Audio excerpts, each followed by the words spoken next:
Сайн байцгаана уу та бүхэнд. Одоо Excel програм дээр график хэрхэн байгуулах талаар одоо нэмэлт зөвлөгөө өгье. За графиктай ажиллахад бол insert-ний chart гэсэн командыг ашиглана. Insert-ний chart. За chart байн дотроо нэлээд олон төрөлтэй багнан хэлбэрийн, шулуун шугамн хэлбэрийн, бөөрөнгийн хэлбэртэй гэдэг ингээд цэгийн хэлбэрийн гэдэг. За эдгээрийн үүргүүдийг болохоор Lex номер 6 дээр тайлбарлагдсан байгаа учраас тэндээсээ харж болно. За график байгуулахын тулд хамгийн эхлээд Excel дээр бол хүснэгтийг үүсгэсэн байх хэрэгтэй. Хүснэгтэн өгдлөө үүсгэсэн байх хэрэгтэй. За хоёрдугаарт нь тухайн хүснэгтээ аль хэсгээр нь бүгдээрингээр нэм идэвхжүүлэх хэрэгтэй. Тодорхой хэсгээр нь бол тодорхой хэсгээ идэвхжүүл. За идэвхжүүлснийхаа дараагаар insert-ний chart хэсгээс графикийн төрлийг сонгож өгнө. За одоо энд бүгдээрээ колумн гэсэн төрлийн 2D загвараас одоо 2D загварын хамгийн ихнийхэн загварыг сонгоё. Колумны 2D-ийн хамгийн ихнийх. За ингээ график мөр гараад ирнэ. График идэвхтэй үед chart tools хэсэгт design формат гэсэн хоёр хэсэг нэгдэнэ. Design засмайн графикийн өнгө загвар, хэлбэр хэмжээ, мөн бүтцийг өөрчлөх үүрэгтэй. Бүтцийг өөрчлөх үүрэгтэй. Формат засвал графикийн нэг ширхэг дүрстэй ажиллах, тексттэй ажиллах, мөн зэрэгцүүлэлтийг хийх командуудыг агуулдаг байх нэ. За одоо хэдүүлээ графикн дээр хамрагдсан хүний тоо буюу гарчгийг өөрчилж үзье. Сонголоо. Энэ дээр болохоор насны ангил гэсэн график өгье. Насны ангилал гэсэн гарчиг өгч.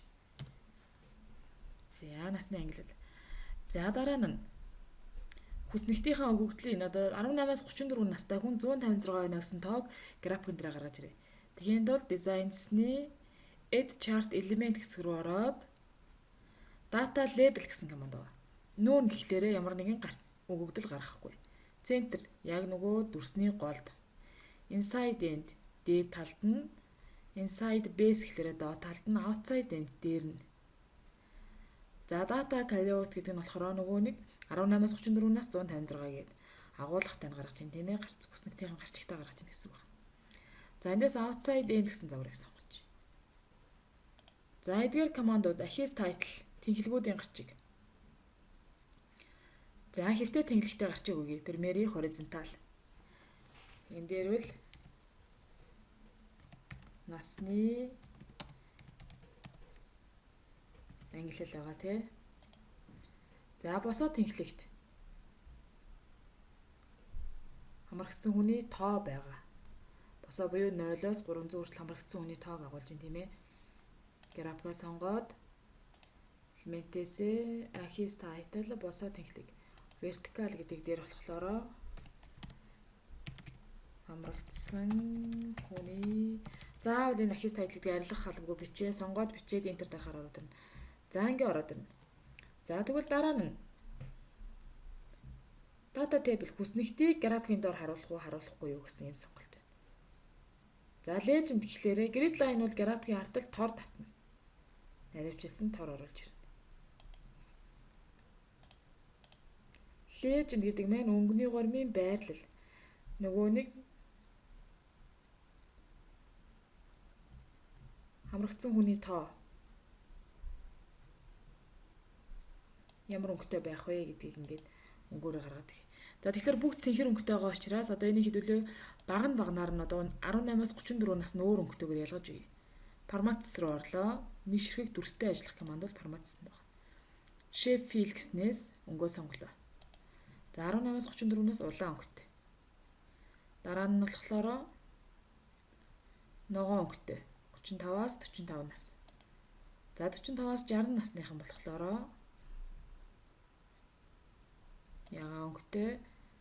За дараагийнх нь болохоор шар өнгөтэй болгоч. Шар өнгөтэй. За ингээр нөө насны ангиллууд маань ингээд 18-аас 34 нь улаан, ногоон, ягаан, шар гэсэн өнгөөр гараад ирж байна гэсэн үг байна. За графиктэй ажиллахад эдгээрийг бичиж болно гэсэн үг. За одоо график идэвхтэй сонгосон үед төрлийг өөрчилж болно. Сая бид нар колумны хамгийн ихний загварыг сонгосон бол change chart type гэдэг дээр дараад 3D загвар болголоо. За бас ингэ өөрчлөгдөж байна. Эсвэл бүр өөрчлөөд line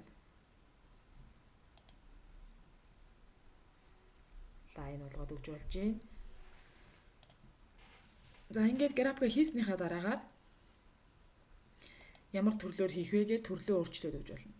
За мөн одоо графикийнхаа үсгийн өнгийг өөрчилж болно. Форматснээс текст fill нь хараар гэдэг ингээд. Эсвэл өөр өнгөөр хийх гэж байгаа бол улаанаар ч юм уу те цэнхрээр ч юм уу ингээд эндээс өнгөө сонгож өгч болно. Сая саарл өнгөтэй байсан тийм ээ тод өнгөөр ингээд өөрчлөөд өгч болно. За мөн одоо графикынхаа ардталтанд дэвсгэр өнгөнд нь зураг энэ төрөө гээд оруулж өгч болно. Одоо графикийн маань үсгийн фонт нь Times юм Arial дээр байх хэрэгтэй тийм ээ. Графикийнхаа ирмэн дээр нэг дарж агаад Times New Roman гэсэн фондоо сонгох гэж. Бичээд өгсөн ч болно, сонгоод өгсөн ч болно.